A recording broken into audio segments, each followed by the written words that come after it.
안녕하십니까.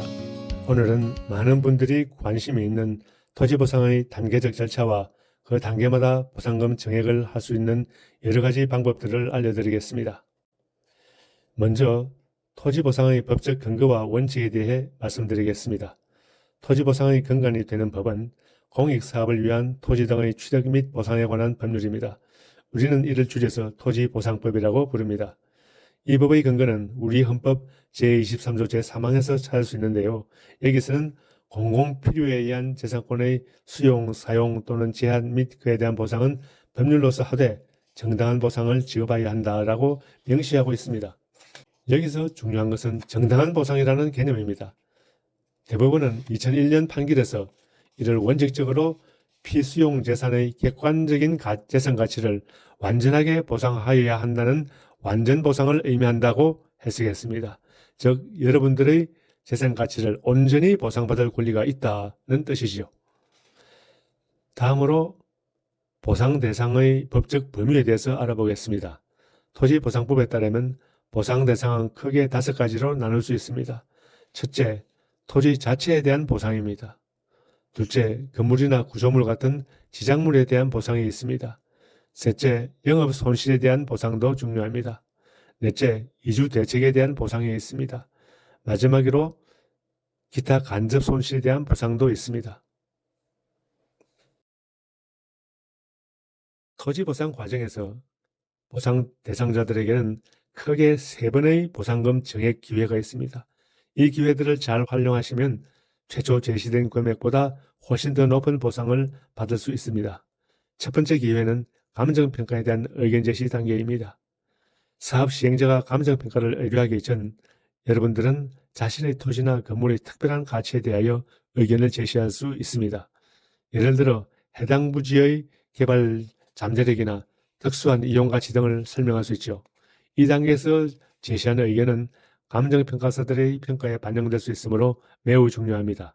충분한 자료와 함께 설득력 있게 의견을 제시하는 것이 필요합니다.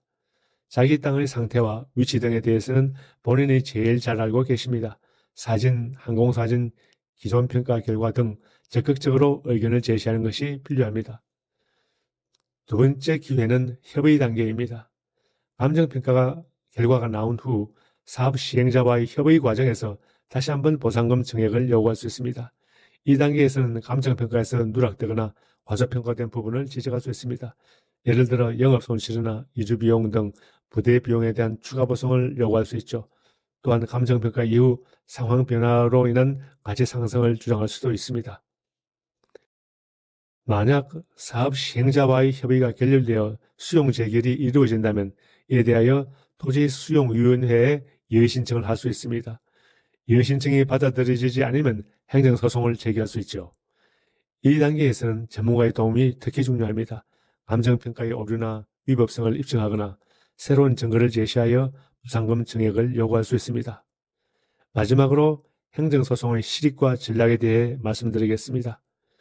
협의가 결렬되고 수용 재결에도 불복하는 경우 여러분들은 행정소송을 제기할 수 있습니다.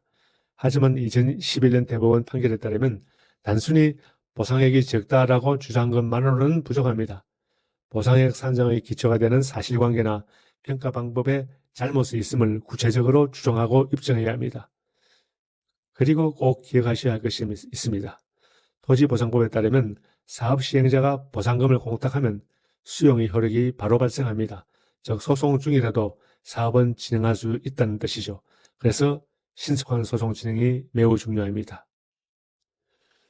이와 같이 토지 보상 절차에서는 이 3번의 기회를 잘 활용하는 것이 정당한 보상을 받는 핵심입니다. 특히 주의해야 할 것은 이 3번의 기회 중 앞선 기회를 놓치더라도 포기하지 말라는 것입니다.